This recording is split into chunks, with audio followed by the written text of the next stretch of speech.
Have you ever had a premonition? Your head's telling you there's like this, I want to say voice, but you don't hear it out loud. It's just like it's in your mind, and you know that you're being told to do something, and you just know that you need to do this. And it might not be such a good thing. It might be about somebody, it might be about something that you have to do.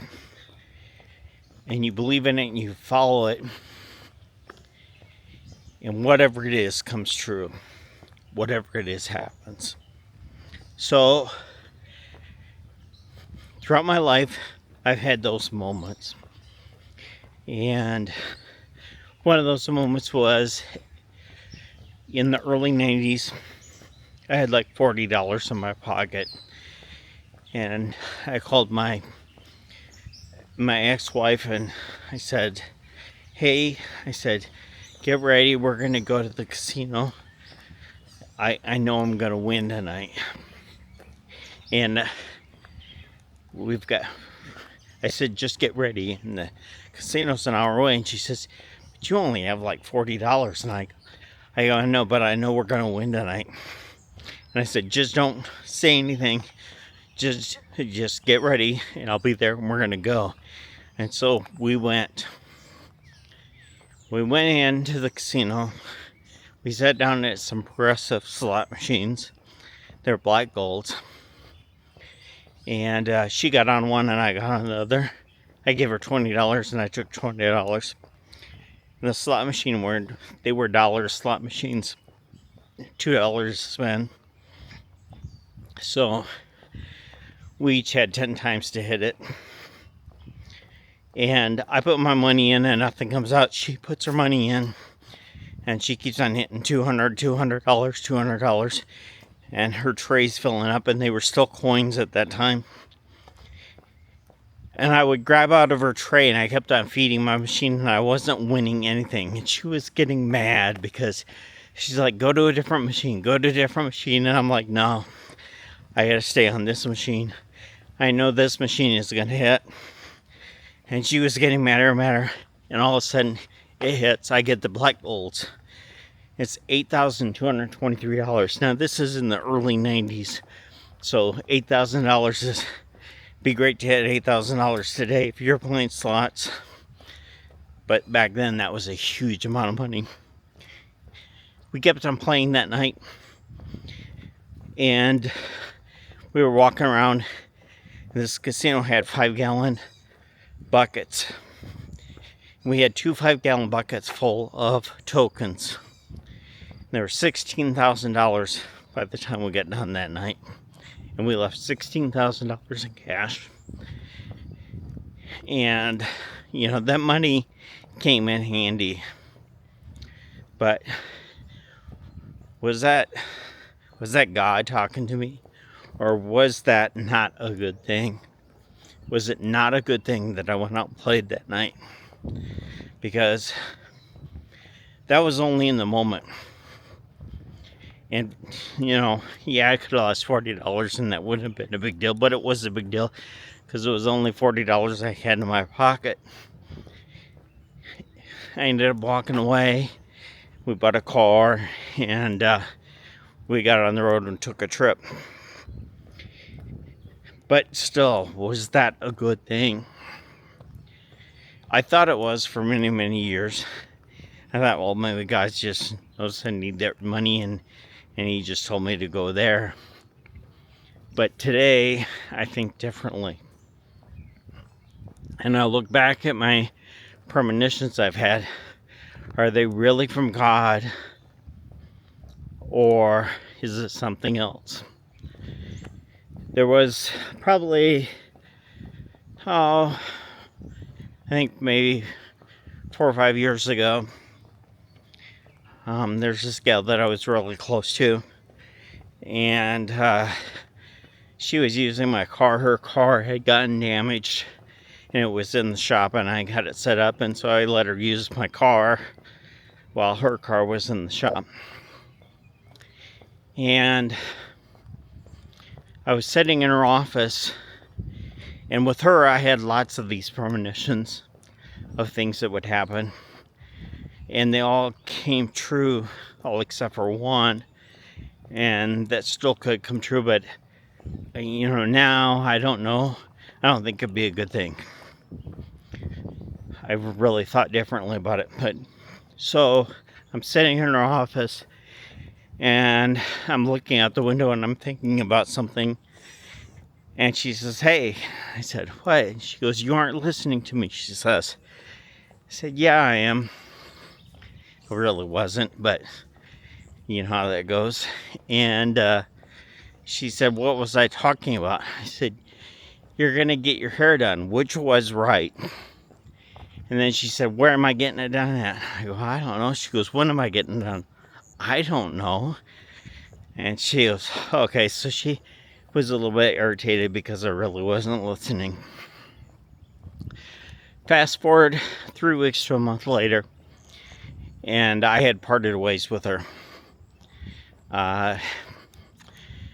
Just had a falling out, and I was like, I'm not doing this anymore. I'm done. I'm out. But so it's I think a Tuesday or Wednesday morning. I don't know what it was, but in the morning I get up and I'm not feeling well. So I decide I'm not going to eat anything. And I went through the day not feeling well, and then all of a sudden, 1 or 2 o'clock, I start to get hungry. I think, Jimmy John's sounds good. Now, in scenarios like this, what would happen is, for some reason, I started to think about her, and I'm like, well, she'd be in her office and she's at work. I wouldn't run into her, but I got this premonition, and I decided I was going to go out of my way to make sure I wouldn't run in a path that she's in, because I don't want to see her. So I drive all the way around every place that she would potentially be if she left her office to get to Jimmy John's. And as I pull into the parking lot, turns out she's at the salon right next to Jimmy John's. So here I am, crossing paths with her. And she's got a different vehicle because her car's still in the shop and she doesn't have mine. And I grab the sandwich, I leave, and just go on with it. But I decided I'm going to give my pastor friend a call, and we always get a kick out of talking about running into her and crossing paths with her. So I told him, I said, "You aren't going to believe this," and I explained the story to him. And he said to me, he goes, "Let me ask you a question." I said, "Okay." He said, "Did you know where she gets her hair done?" I said, "No." He said, "Did you know she was going to get her hair done?" And I at the time, I'm like, "No, I didn't. I had no idea." And then I said, "Well, wait a minute." I was in her office and I told him about the story about me looking out the window. And she asked me, and I said, I didn't know, and I really didn't know because I was not listening. And he said, "When you were looking out the window, what were you thinking about on that day?"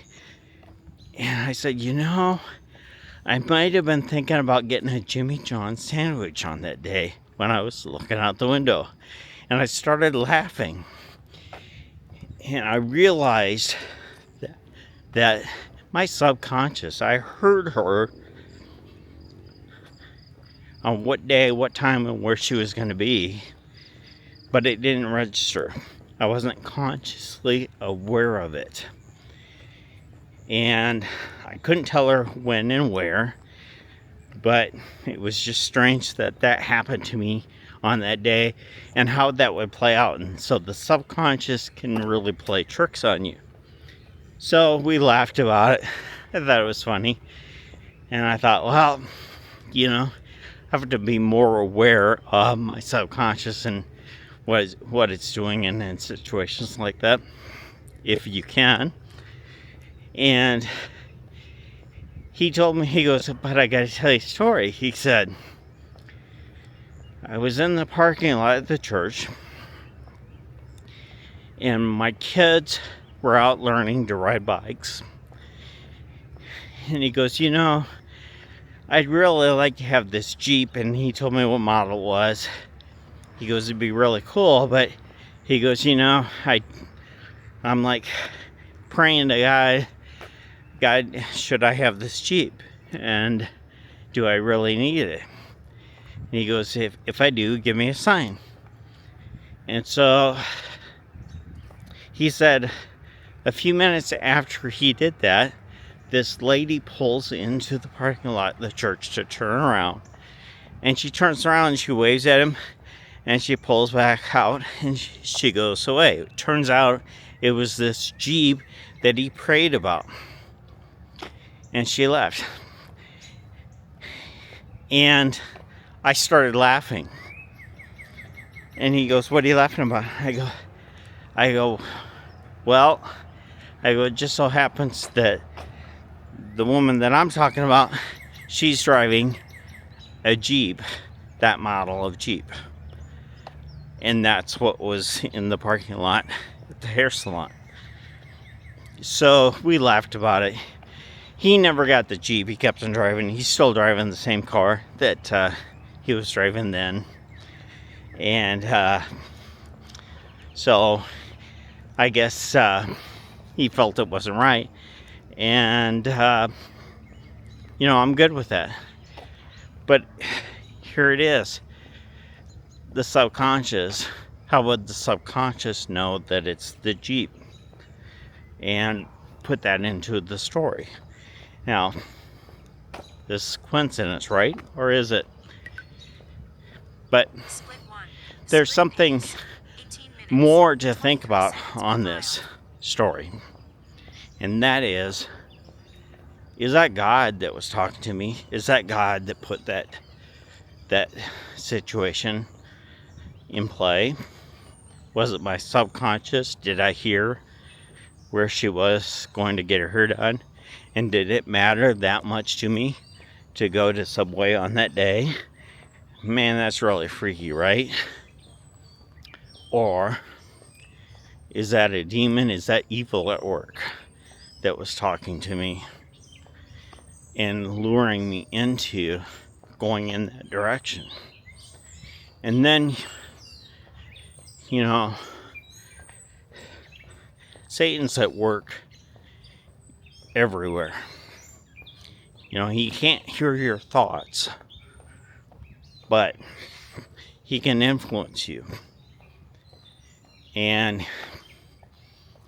he's not in you, but he can, demons can work in your life. And I'm not talking about demons that you see, but there's influential evil at work.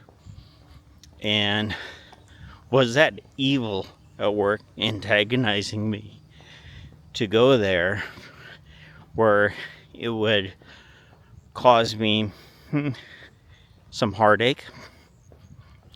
Was that an unhealthy relationship? Which it was.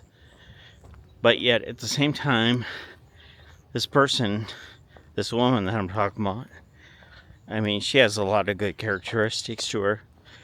She does have her struggles, or did have her struggles.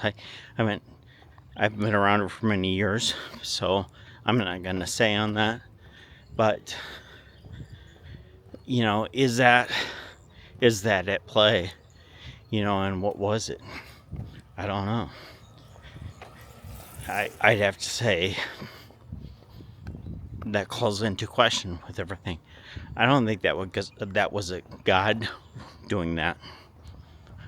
And was it coincidence? I don't know. So I'm really going into assessing when I hear or have strong feelings to follow something in our premonitions, to be leery of those premonitions. And I know from recovery, I often hear of people who end up in relationships and they're like, oh, we got together, and they're two people that are having difficulties in their life. Maybe they're two addicts that get together. They're codependents. They're people that are just struggling.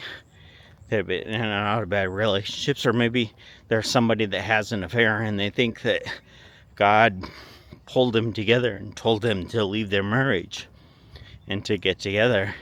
And they get together and they get married, or they cohabitate, and they really believe that God's doing that. But it's not God. That's not what God does. And so I have to think about when I have those premonitions, what is it? What's happening? And if I'm sure you've seen it. You've seen people get together that you look at and you're like, oh, this is not good, or things are going to happen poorly. And that's not to say anything about either person, it's just that it's not right, but they can't see it. And you have to just let it go, because you can't fix, manage, or control anything. You just let it go. If they ask, you let them know. And then you step back and you hope. But I can't tell you how many times I've seen this scenario play out. And so I'm really thinking about that as I work on my walk with Christ, to be leery of those premonitions. I have lots of them. And so I hope that is valuable to you, and that you can take something out of this and it will help you in your life. And I just look forward to sharing with you tomorrow, and I hope you have a blessed day.